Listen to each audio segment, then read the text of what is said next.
This channel does not promote any violent, harmful, or illegal activities. All content provided by this channel is meant for an educational purpose only. আর একটা breaking news এই মুহূর্তে হুঁশিয়ারি সার এখনো দিকে দিকে গণপিটুনি গোসাবার কচুখালীতে এক বৃদ্ধাকে electric পোস্টে বেঁধে মারধরের অভিযোগ স্থানীয়দের বিরুদ্ধে সোশ্যাল মিডিয়ায় ভাইরাল ভিডিও সেই ভিডিও দেখাচ্ছি আপনাদেরকে তবে এই ভিডিওর সত্যতা যাচাই করেনি টিভি9 বাংলা তবে অত্যাচার চলছে হুঁশিয়ারি সার এখনো দিকে দিকে গণপিটুনির ছবি দেখা যাচ্ছে গোসাবার কচুখালীতে দেখতে পাচ্ছেন আপনারা এক বৃদ্ধাকে ইলেকট্রিক পোস্টে বেঁধে মারধরের অভিযোগ স্থানীয়দের বিরুদ্ধে সোশ্যাল মিডিয়ায় ভাইরাল এই ভিডিও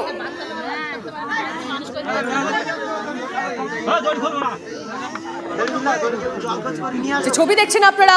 দিকে দিকে এখনো অব্দি গণপিটুনি এই গণপিটুনির রোগ যেন কিছুতেই সারছে না রাজ্যে ফের একবার গণপিটুনি আপনারা দেখেছিলেন কিভাবে একের পর এক এই ঘটনা সামনে আসে তারপর বেশ কিছুবার হুঁশিয়ারি দেওয়া হলেও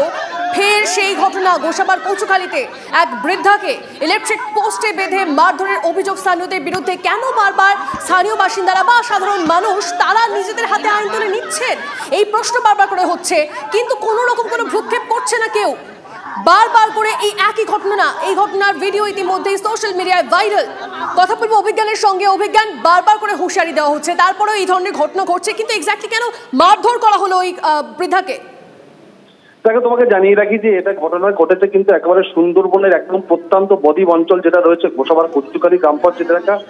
সেখানকার ৪ নম্বর গ্রামে এই ঘটনাটি ঘটেছে এবং রীতিমতো মোবাইল বন্দি যে ছবিটা সেই ছবিটা কিন্তু ভয়ঙ্কর ছবি সেখানে দেখা যাচ্ছে যে একজন মানসিক ভারসাম্যহীন মহিলা তাকে কিন্তু রীতিমতো পোস্টের সঙ্গে বেঁধে তাকে কিন্তু মারধর করা হচ্ছে এবং অনেক লোকজন ঘিরে কিন্তু সেগুলো দেখছে তার মধ্যে থেকেই কিন্তু মোবাইলের ছবিটা উঠে যায় এবং সেই মোবাইলের ছবি কিন্তু আস্তে আস্তে কিন্তু চারিদিকে ছড়িয়ে পড়ে যায় রীতিমতো ভাইরাল হয়ে গিয়েছে এবং এই ঘটনা জানার পরপরই কিন্তু রীতিমতো অস্বস্তির পরিস্থিতি তৈরি হয়ে গিয়েছে বিশেষ করে গোসাবা প্রশাসনের ক্ষেত্রে আমরা যেটা জানতে পেরেছি যে এই ঘটনাটি দিন কয়েক আগেকার ঘটনা এবং যেহেতু সংবাদ মাধ্যমের কাছে এই ছবিটি চলে আসে এবং সেই সংবাদ মাধ্যমের মারফত ইতিমধ্যে বিষয়টা প্রশাসনের নজরে এসছে এই ঘটনায় দুজনকে আটক করেছে বলে কিন্তু আমরা জানতে পেরেছি যেহেতু সুন্দরবনের প্রত্যন্ত বদ্বীপ এলাকায় এই ঘটনাটি ঘটেছে এই সঙ্গে সঙ্গে আমরা কিন্তু আরো একটি ঘটনা কিন্তু জানতে পারছি যে দিন কয়েক আগেও পাশের যে বাসন্তী এলাকা রয়েছে সেখানকার হচ্ছে উত্তর মোকামবিড়িয়া গ্রাম পঞ্চায়েত এলাকাতেও সেখানে এক মানসিক ভারসাম্যহীন এক মহিলা তাকেও কিন্তু রীতিমতো মানে এই ধরনের ঘটনা ঘটছে বারবার করে এই ধরনের ঘটনা ঘটছে অভিজ্ঞান গণপিটুনির মতো ঘটনা ঘটছে যদিও এই ঘটনা ইতিমধ্যেই আটক করা হয়েছে দুজনকে এমনটাই খবর পাচ্ছি আমরা আপাতত ধন্যবাদ